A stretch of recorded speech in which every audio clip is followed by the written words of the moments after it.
They speak about Birdman and Lil Wayne. I got my son right here. Okay. Special delivery too. It was a special. They used to be a thing they do where they might come in for a peck, a kiss, or whatever. My bad. Got the whole family. It's the greatest gay market in the world. The hip-hop community is most likely owned by gay. I happen to think there's a gay mafia in hip-hop. Yeah, I was on media take. Yeah, Birdman. What a deal. I'm gonna be real. Birdman, what a deal, man. I suck Birdman. Pause. Pause what? You said something gay, so you gotta say no homo, or else you a homo. I like when you like this, Daddy. Daddy, I like when you so.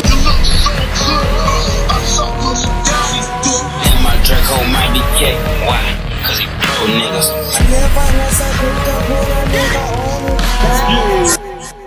This video is brought to you by my streaming service, Nebula.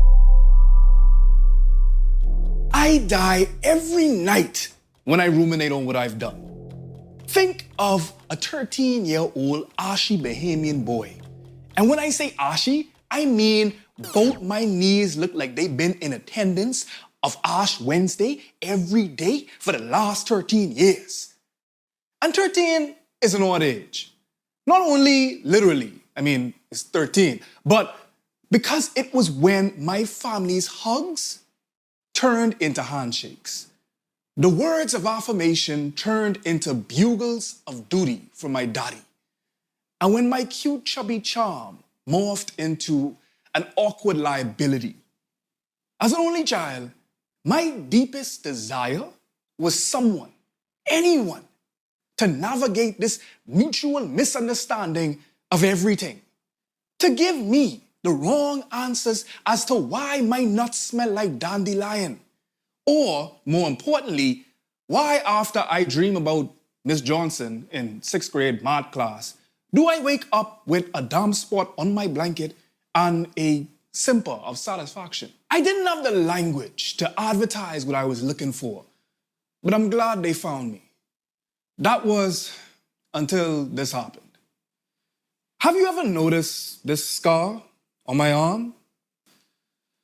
I sometimes forget it's there, but I never forgot why I got it. 6th grade, and my friend Zeke was, me. We finished each other's sentences and sandwiches, had sleepovers playing Pokemon Stadium on a Nintendo 64, and absolutely demolishing my childhood bathroom. No joke.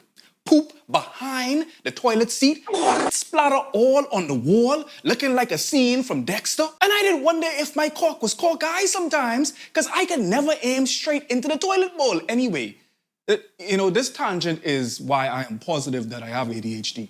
Like I was saying, right? Me and Zeke were thick as thieves. Quite literally. Your boy Foreign got more ass than an asylum.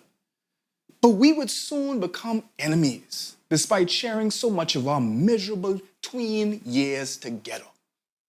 We were in art class. Miss Lightburn gave us a prompt to draw our dream families. Everyone made stick figure renditions of what we've been taught to think of when we think of family or romance. Miss Lightburn gone round and asked everyone to present their paintings. Now, y'all know I'm ragging me, right? Don't drag me in the comment section, please. Because keep in mind, I's a 13-year-old boy. What you expect from me? Miss Lightborn hold up my painting to the class, like Mufasa. And she say to me, big body, big body foreign. Yes, they call me that, even at that age. Big body foreign. What you deal with? Which is patois for, what in the butt is this? The class erupted in the laughter. And I hear a boy say, I surprised to see you with so much gal, big body foreign. And with my young, pubescent, bruised, and frangible masculinity, I shouted back to him in anger. Y'all always is pull scene when y'all see me with gal, cause y'all is like so much man. Y'all like to drive behind man. Y'all is be in the car, park up with man. Y'all is be sitting on the porch with 7, 8 man. First thing in the morning, man. Last thing at night, man. Y'all would diss y'all gal to go hang out with man. Just man, man, man, and more man. Go to jail, rub up, sleep up, get feel up by man. I convinced that you're love man. My homophobic monologue was met with gut-wrenching, busting laughter. And even at that age, I felt an innate error in speaking about gayness so negatively in the presence of gay people. But to my shallow knowledge, nobody around me was gay. So this was fine, right? No injured party. But amidst the raucous laughter from my peers, Zeke sat silently, so much so that it was deafening, despite the laughs around me. I saw him ball up his drawing and ask to go to the bathroom. When I noticed that Zeke hadn't come back from the bathroom, I figured that either this boy was doing to the school bathroom what he did to mine, or something else happened. As class let out, I went out to the rubbish bin and I unballed Zeke's painting. I must have looked at that picture from every angle, upside down, right side up, trying to find any reality that wasn't real. Then the door opened, and there he was. Zeke. He told me to put it down. And I look at my best friend through tear-tinted eyes. This was the angriest that I have ever seen him. He rended that picture from my hands and ripped it beyond recognition. And I asked him, what was this painting supposed to be? And holding back tears, Zeke say, if I tell anyone, I'll regret it.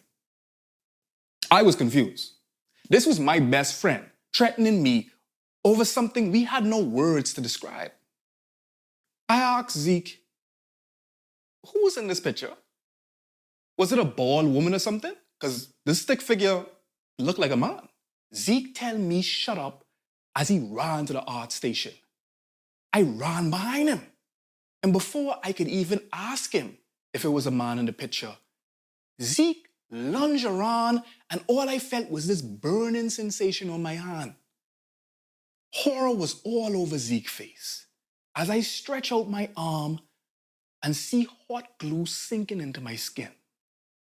I run around the room like my whole body on fire till I settle by the faucet to douse my arm with cool water. When I finally stopped panicking, Zeke was nowhere to be found. The burn began to swell up like a shrimp. And I ain't gonna lie to you, I snitched on Zeke like 6'9" and Gunna combined. That was the last day we spoke.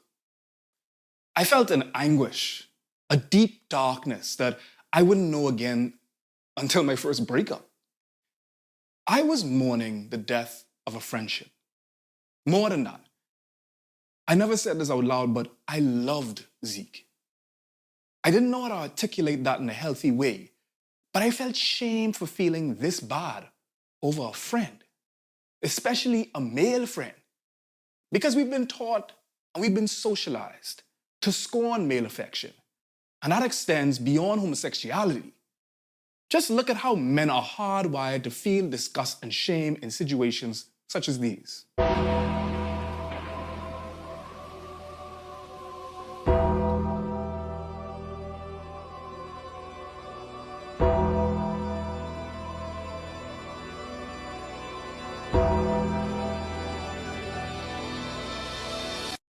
Which is something that I spoke with Soulsome about, who shared some light on an otherwise very dark and dour topic.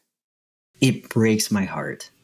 It breaks my heart because physical contact is as essential to human flourishing as food and air and water. So many like cisgender heterosexual men in particular just rely so heavily on the women in their lives for emotional intimacy. And then as soon as they're in a relationship, particularly if they're monogamous, they're in a monogamous relationship. And then they need that physical contact with their female partners. They need it so much because they're starving for it. They just don't have it. In that moment, I also wondered why I felt safer to discuss this topic with Soulsome, are not the men in masks in my immediate life. Let's be real. Like, from a black person perspective, I was just, white people are just softer. That's why I felt more comfortable. I'm just not scared of white people. The research that Neil B. Wade did in her book, Deep Studies, and they talked about how when they looked at white males, they had the most violent and homophobic rhetoric towards one another. But when you talk to them, they actually felt the most distant from their friends than their African-American and Puerto Rican and Dominican counterparts. And I feel like something about that is that white men are allowed to they are allowed to show more emotion because they are the default. So everyone else gets demonized from that point on. But that's kind of how strict masculinity is, or how strict white masculinity is. I found that I've always had an easier time discussing my softer side with white men as opposed to black men. Maybe it's because I'm transmasc. Maybe it's because I'm bi. Maybe it's because I'm a white dude. And as far as me being a white guy, you can connect with me as a Bahamian, but you don't have to prove your masculinity as a black man to me. So you get a break from that cultural performance that is expected of you in other circumstances, right? I asked my token white chocolate brethren, Noah Sampson, about this situation as well. And he was at a loss trying to empathize with my questions. I feel like right now when I'm trying to reflect on it, I feel like there's some repression going on because I'm it's not, the memory I know is there, but it's inaccessible. I have almost never reflected on it in the context of those friendships. And that itself is an argument that this is something that is subconscious and experienced without active. It's so socialized that you don't even know it's going on. It soon became clear that there was something uniquely intriguing about black cishet male relationships and the homoerotic. What place does these no homo and sus jokes have in these relationships? What is a homosexual? What are we supposed to do now? This guy gonna be here in an hour. Oh no, we can't with this song now. I mean, if everyone think he a homo, when we get on the track with him, we gonna be homo. And pause, no pun intended, but we first need to address the homosexual and what it is not in order to delve into what it is. The first instinct that folks go to when analyzing a departure from the traditional masculine strips between bros is that the transgressor is actually gay. I am real. I am here, and nothing can push me aside. Nothing can change what goes on in this world. This world is for me too, honey. And they have to understand that. I have a right to be here just like everybody else. See, their problem is they don't want you to know about me. Because first of all, I get too many dicks hard. Simple as that. Our whole world is being run by perverted undercover that run around talking about how straight they are. You got big-time celebrities that go around in their cars picking up trans, having sex with them, and then getting on national TV making fun of them. Everything you do in life is like a boomerang. We see this especially when folks critique hip-hop legends like Diddy. Rather than pretending his straightness, people claim he's pretending his straightness. That he's actually a gay predator that turns out his male rapper catalog in exchange for fame. Despite his very visible performances of heterohegemony in his rap lyrics, aesthetic, or old-school playboy promiscuity, the undercover brother-lover stigma shadows Diddy like the protagonist of You, which is something that, in the black community especially, is incessantly invested in, as evinced by the numerous op-eds and subreddits dedicated to unearthing Diddy's latent homosexuality. And rather than raking him over the coals for his black capitalist antics, or even more conspiratorial pursuits like what really happened to Biggie, we would instead make epistles detailing Diddy's gay comments. It's an obsession of the down-low black men, the closeted black man, the black man that is scorned more than Satan himself. A lot of men are on the DL, down low, doing a lot of shit behind people's back and not being honest about it. Big reason is because they're not given a safe space to be who they are. When you got a woman who will let you know she's been with the woman before, or, she's into women every now and again, they not judged like that. It's looked at in society, it's like, it's cool, it's accepted. When a man say that, he gay, he got a disease, he this, he that, and I wonder why. I want to know why is it a double standard like that? Any indication that a man has or is involved with any other man confines him to queerness, no matter what. Great example is this pivotal scene from Issa Rae's Insecure. I messed around with a guy before. Wait, you do what? I mean, it was like a long time ago. Oh, so you're like bi? No. No, definitely not. One time being like a couple other guys, or just Molly, one guy. Mm-hmm. One time. That's it. Black men in masks are not granted the sexual liberty to engage in ephemeral recreational arrangements, which is something that even black women and femmes are given countenance to engage in, despite their social status being lower than roach dick in the caste of society due to misogynoir, which puts the bisexual black man in a precarious position. They do not know what to do with you. I take that back. They do. They will default you as gay. It's like the one-drop rule. You suck a little bit of dick, just a tip. You know, a drunk college moment, you're like, man, fire and brimstone, Sodom and Gomorrah. So attributing this analysis to Diddy, whether he is bisexual or down low, it's a no. But my question after all of this discourse is, why is this a question to begin with? I think the only thing that they're in the closet about is their craving for human contact. It's like an old, like Freudian style thinking, which is that heterosexual men engage in violence with other men to satisfy their desire for physical contact, right? Like there's that style of thinking. Mm-hmm. And how much of that is true? Because like I regard, anyone should regard Freud with like a teaspoon of salt. I think that the problem is when people are saying like, you know, men engage in violence towards other men because of repressed homosexual urges. That's just feeding the problem. That's feeding this idea that male interest in contact is inherently sexual. It's not. Maybe they engage in violence with other men just because they're satisfying their desire for closeness. I like to ask men, particularly cishet men, at what point did you notice that the world stopped giving you physical affection? Like, did your mom stop hugging you, and when?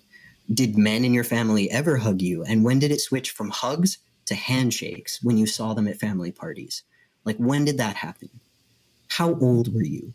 And were you experienced enough to make sense of it? Even if Diddy was his way to fame, and he has undercover parties where hip-hop goes homo, even if this was the case, why does it matter so much to us? That's not rhetorical. I need an answer. Why is homophobia so endemic to hip-hop? Because it's the idea that if you see a person like Biggie say something that is in our culture so on its face, if you don't hear what you just hear in the line for the first time, so emasculating, that is surprising because, well, black men are supposed to be this hyper-masculine ideal. So why would he why is he talking about dicks, one, but also why is he also like imagining himself in the submissive role of a sexual act? All that implicitly is funny because it's taboo. So it's like, haha. And then you're like, you know, and he saves himself, right? Because what he's really saying on the meta narrative of all of it is that this woman that I'm objectifying is so bad that I gotta give my compliments to the chef. Which like is messed up, but also that's a hard one. That bar did not do anything for the fight against homophobia.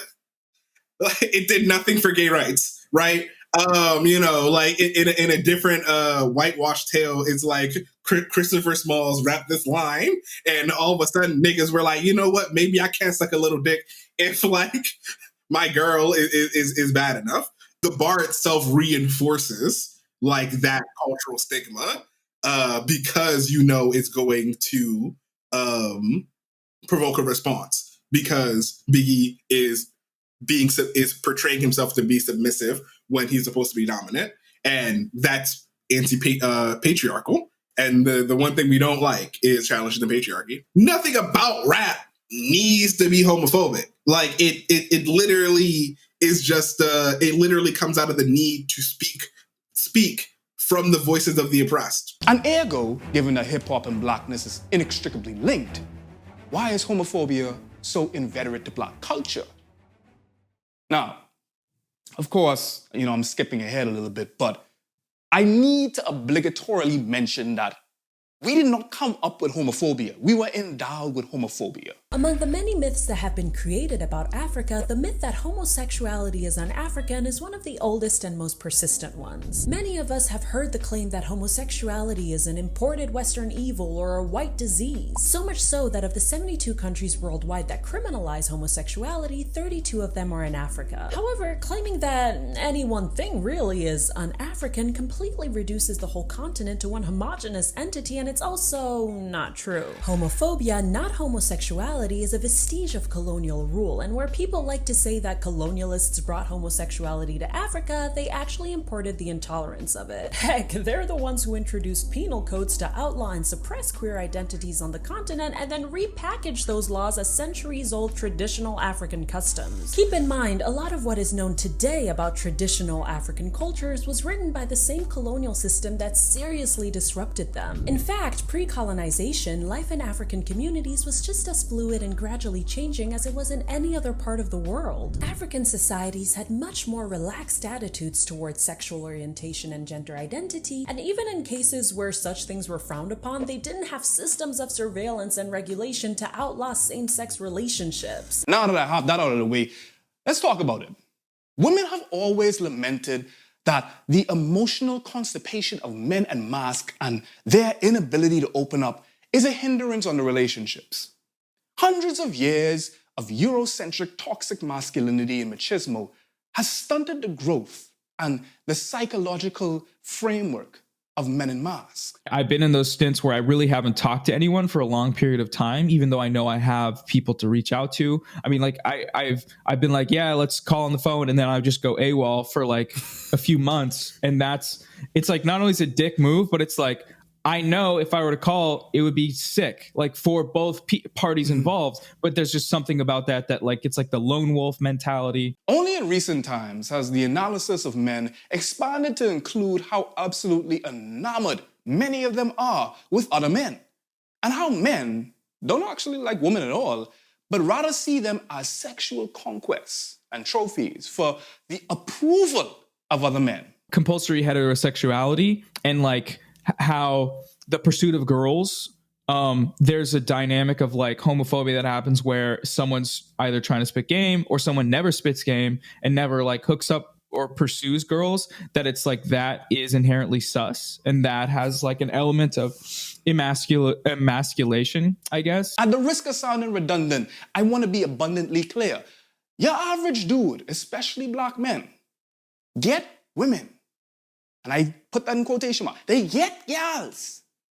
Not because they want to have sex with them for pleasure, satisfaction, but because they want approval from their other men.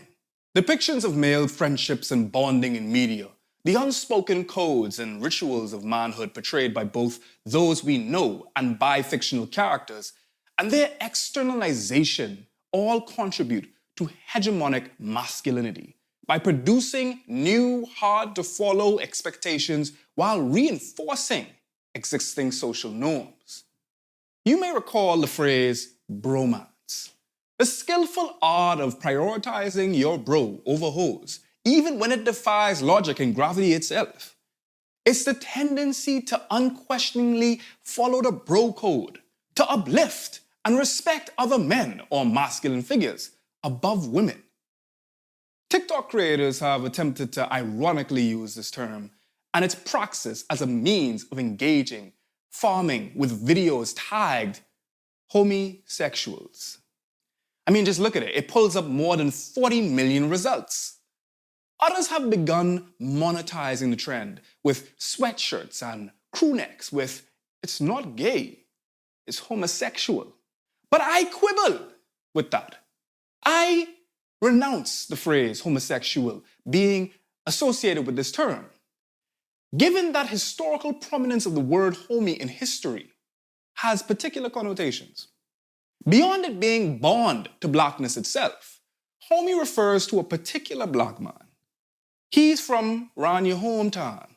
There's an urban connotation with it that connotes a particular gangster euphemism, which is why homosexual, as a play on the homoeroticism in cishet friendships between the homies, this is why it's so interesting. Everything about gangster culture is to bolster the hyper-patriarchal essence associated with black men in masks. The masculine mystique has been bred over centuries of slave labor, being ascribed to the brutish back of a black man through the rapacious avarice and appetite that white women should feel. And later, the so smooth that we're unctuous cocoa butter lubricant that ushers us between the legs of women. That is the avatar of the hyper-masculine black man. So when we combine that with the inference of homoerotic banter being between the bros, you now have the paradox. You now have the homosexual. Wait, gay shit in which sense? Like, no, like legit gay shit. Like, go and say, damn, bro, you fine as right. It's I'm trying I don't know, like maybe I just outed all of my friends and like maybe nobody else does that. You had me, then you didn't have me, but like I ain't finna judge. You might see your man dressed like super well, like you might really like the outfit that he got, and you be like, damn, bro, that shit fine. I might have to suck your dick for real. And like you just laugh because you're like, wow, that's a wild thing to say. But it's only wild because it's gay, and I've been taught that gay is funny. And I think I'm supposed to laugh at that too. You know what I mean? Like, yeah. I think like if I hadn't laughed and we just like straight up like awkward silence dead that like you say, oh yeah, that's just it. Like we would have to have a different conversation altogether. Now we have to have a conversation.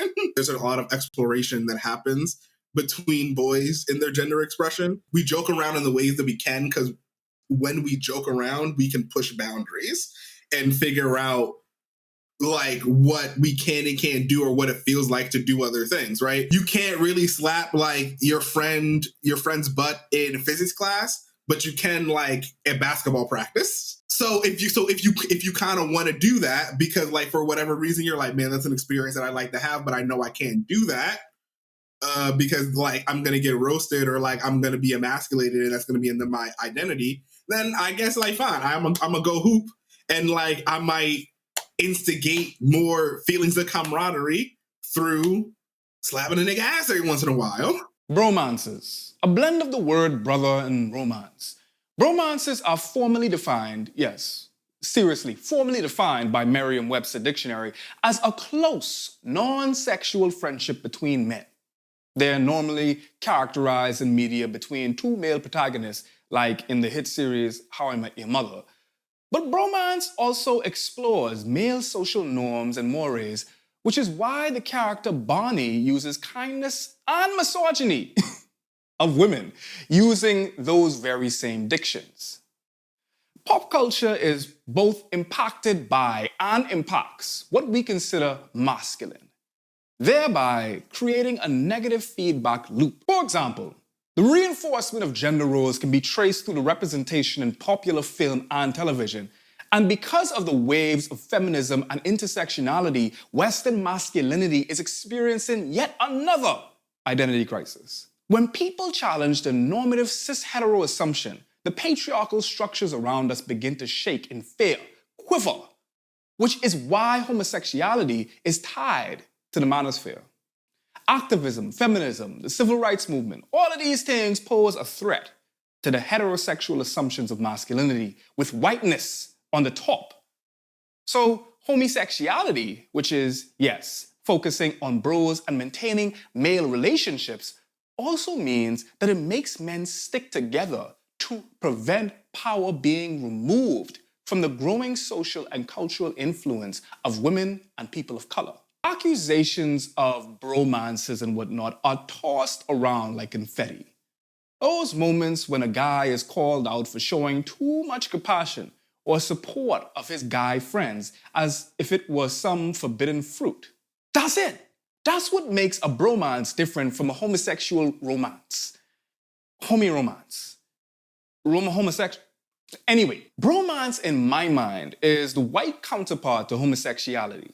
Homosexuality. I know throughout this whole video, there's probably going to be all kind of different connotations and different describings in the subtitles. Homosexuality. I'm talking about homosexuality, not homosexuality. Lord, bly the accent, please. Romances allow for the softer and more homoerotic moments of masculinity.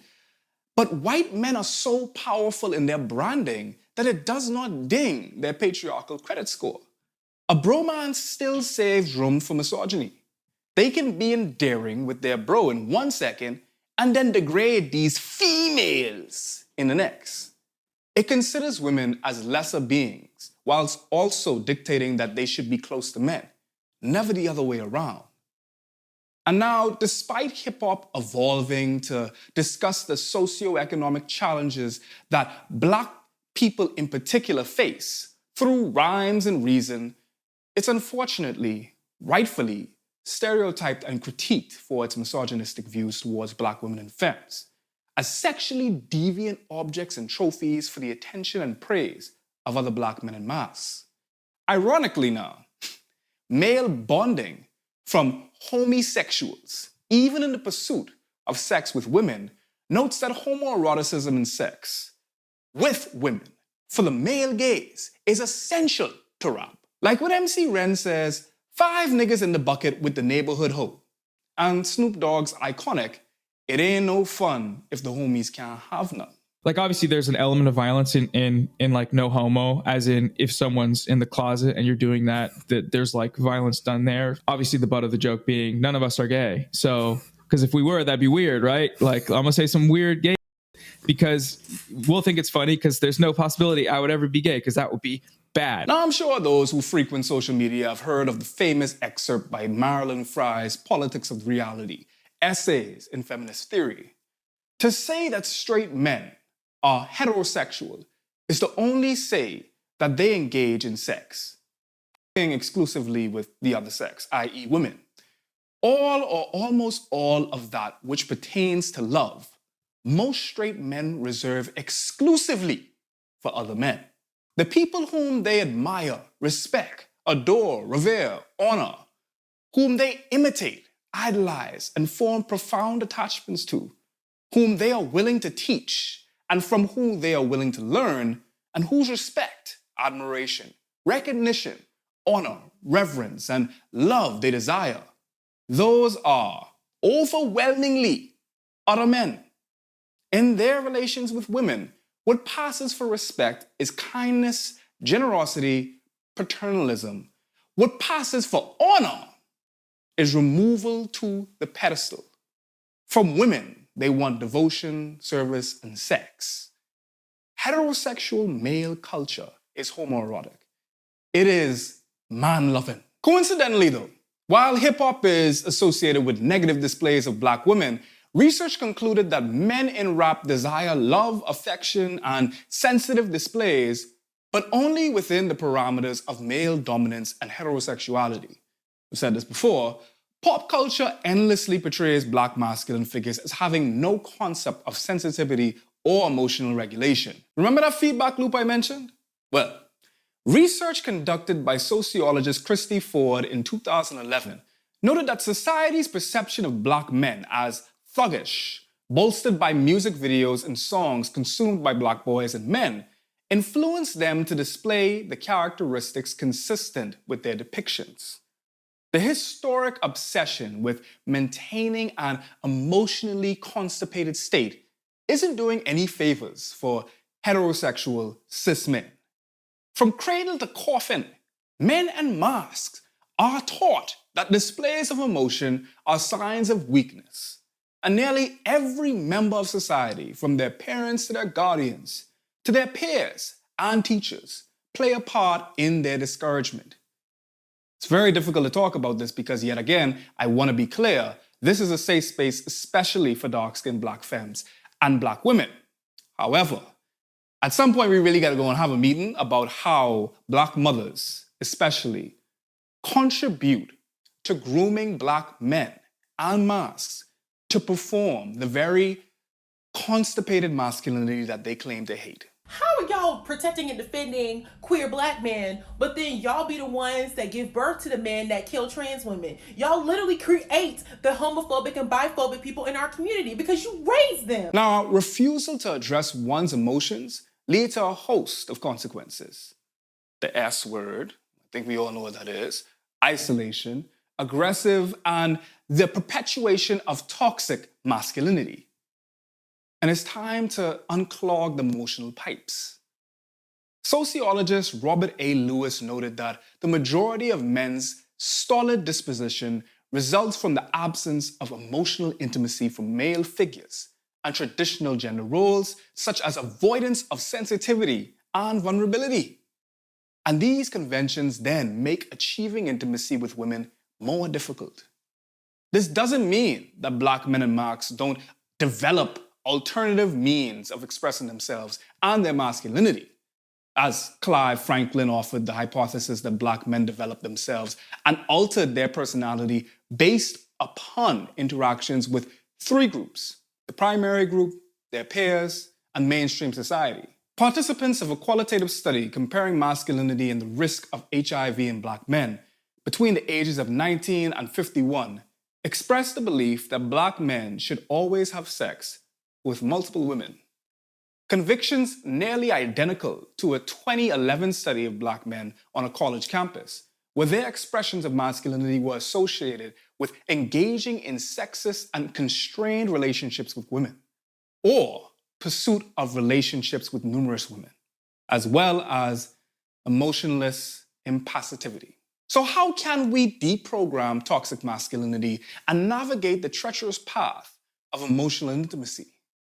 Well, it starts by identifying and processing emotions before building deeper, healthier friendships, which requires vulnerability, emotional intimacy, and providing support beyond, I'm sorry to hear that, bro, and the man up mantra.